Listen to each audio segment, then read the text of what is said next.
Assalamualaikum warahmatullahi wabarakatuh. Perkenalkan, nama saya Lastri Merkuri Arwan.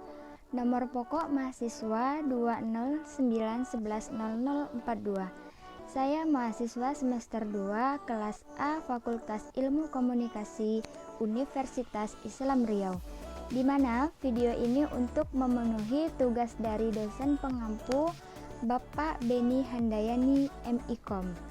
Mata kuliah teori-teori komunikasi.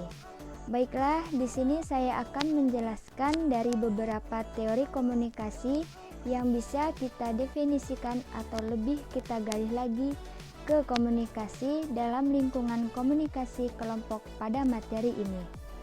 Apa itu komunikasi dalam lingkungan? Bila didefinisikan, komunikasi lingkungan sebagai sebuah pengaplikasian pendekatan komunikasi, prinsip, strategi, dan teknik terhadap tata kelola dan perlindungan lingkungan. Secara singkat, komunikasi lingkungan itu merupakan pertukaran informasi lingkungan, pengetahuan, dan bahkan kearifan yang berujung pada saling pengertian atau yang biasa disebut mutual understanding antar para pihak. Komunikasi lingkungan ini juga sebagai cara berkomunikasi dengan lingkungan, pengaruh dari komunikasi tersebut terhadap persepsi kita terhadap lingkungan, diri kita sendiri, dan hubungan kita dengan lingkungan. Merupakan wahana atau alat pragmatis dan konstitutif untuk mempelajari dan mengerti tentang lingkungan, termasuk hubungan kita terhadap lingkungan tersebut. Dan lingkungan ini ialah media simbolik yang digunakan untuk mengkonstruksi masalah lingkungan dan untuk menegosiasikan respon masyarakat yang berbeda. Komunikasi lingkungan tidak hanya melibatkan tata kelola lingkungan, namun lebih dari itu. Karena apa? Karena komunikasi lingkungan juga mencangkup salah satu subdisiplin tematik dalam bidang komunikasi, pembangunan, dan perubahan sosial yang membahas segala interaksi antar manusia dengan lingkungan tersebut. Nah, di sini saya juga memaparkan sedikit komunikasi dalam lingkungan seperti retorika dan wacana lingkungan. Retorika dan wacana lingkungan itu seperti apa? Seperti area paling luas dalam studi komunikasi lingkungan yang mencakup retorika dari aktivitas lingkungan tersebut. Tulisan mengenai lingkungan, kampanye kehumasan bisnis, serta media dan website. Dan yang kedua, media dan jurnalisme. Media dan jurnalisme lingkungan merupakan area studi yang fokus pada bagian pemberitaan iklan, program komersial, dan situs internet, menggambarkan masalah alam dan lingkungan. Area studi ini juga mencangkup dampak dari media terhadap perilaku masyarakat hingga agenda, setting, dan framing media. Itulah tadi sedikit penjelasan saya tentang definisinya komunikasi dalam lingkungan, dan selanjutnya saya akan menjelaskan komunikasi kelompok. Di dalam komunikasi kelompok ini sudah saya sajikan beberapa teori di dalamnya. Di sini ada menurut para ahli, yaitu dari Anwar Arifin. Ia berpendapat bahwa komunikasi kelompok itu merupakan salah satu jenis komunikasi yang terjadi dari beberapa individu dalam suatu kelompok seperti kegiatan rapat, pertemuan, konferensi, dan kegiatan lainnya. Dan yang kedua, ada juga nih kelompok menurut Burgon dalam buku karya Wirayanto.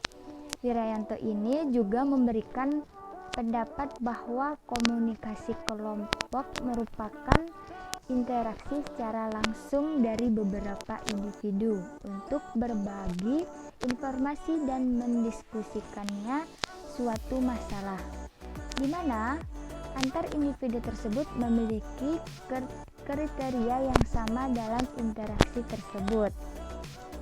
Kriteria tersebut adalah seperti tujuan, fungsi, visi, dan misi dalam suatu kelompok. Dan saya pribadi dapat saya simpulkan dari kedua para ahli definisi bahwa komunikasi kelompok merupakan interaksi yang sedang berlangsung pada antar individu dengan segala prosedural yang susunan kegiatan yang jelas. Susunan prosedural yang telah ada dalam visi dan misi, juga tujuan dan fungsi dalam suatu kelompok. Itu tadi definisi dari saya pribadi. Nah, adapun 3 teori komunikasi yang dapat saya paparkan selanjutnya yaitu seperti teori keseimbangan, di mana teori keseimbangan ini dikemukakan oleh Heidegger yang menjelaskan bahwa sesuatu yang tidak seimbang akan menimbulkan ketidakselarasan atau ketegangan sehingga menimbulkan tekanan dalam hubungan. Keadaan keseimbangan akan muncul apabila hubungan antar ketiganya memiliki sifat positif dalam berbagai hal atau jika terdapat 2 sifat negatif dan 1 positif. Semua kombinasi lainnya adalah tidak seimbang. Saya beri contohnya seperti Ardi telah bergabung dalam suatu kelompok kecil. Si Ardi ini merasa bahwa ia merupakan bagian dari kelompok tersebut. Nah, sehingga ia berusaha mencari beberapa informasi dari anggota lainnya, atau bisa juga si Ardi ini berusaha membagikan informasi agar terciptanya keseimbangan komunikasi dalam sebuah kelompok tersebut. Itu tadi contoh yang pertama. Yang kedua ialah teori percakapan kelompok. Teori percakapan kelompok ini ada berkaitannya dengan produktivitas kelompok, upaya dalam mencapainya melalui masuknya anggota, variabel perantara, dan keluarga anggota. Masuk anggota ini dapat dilihat dari segi perilaku, interaksi, dan harapan yang bersifat individu dalam kelompok. Sedangkan variabel perantara lebih kepada struktur keanggotaannya, kebijakan, dan visi misi suatu kelompok. Untuk keluarga anggota ini merupakan suatu yang dihasilkan pada suatu kelompok.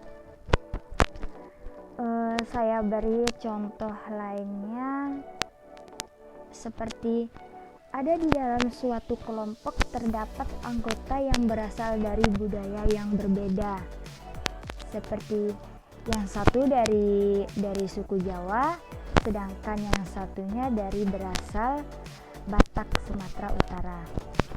Gaya berbicara orang Jawa itu kan cenderung lembut, kalem gitu. Nah, sedangkan Batak itu cenderung bahasanya dengan gaya kasar atau cara ngomongnya ngebentak gitu.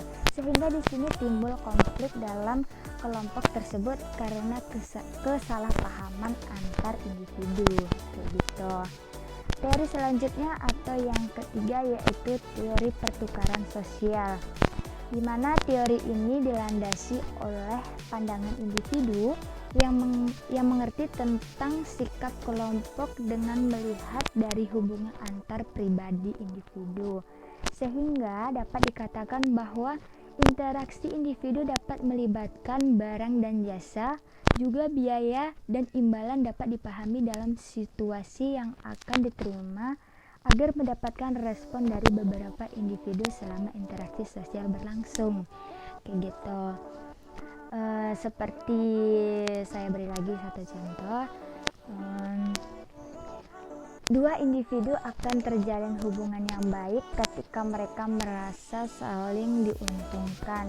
Dengan kata lain, mereka mengalami 50-50, 50-50 yang saling mendapatkan keuntungan. Apalagi salah satu dari mereka mendapat kerugian, itu bila terjadi disfungsi pertukaran komunikasi sehingga mengganggu keefektifan pertukaran sosial tersebut, kayak gitu. Baiklah, dari beberapa pemaparan materi yang sudah saya jelaskan dari awal hingga akhir, saya cukupkan sampai di sini. Jikalau ada kekurangan dalam penyampaian materi tersebut, saya mohon maaf, karena kesalahan itu adalah dari diri saya atau sebagai kita manusiawi, dan kebenaran itu semua ialah milik Allah Subhanahu wa Ta'ala. Dan saya akhiri, Assalamualaikum warahmatullahi wabarakatuh. Salam komunikasi.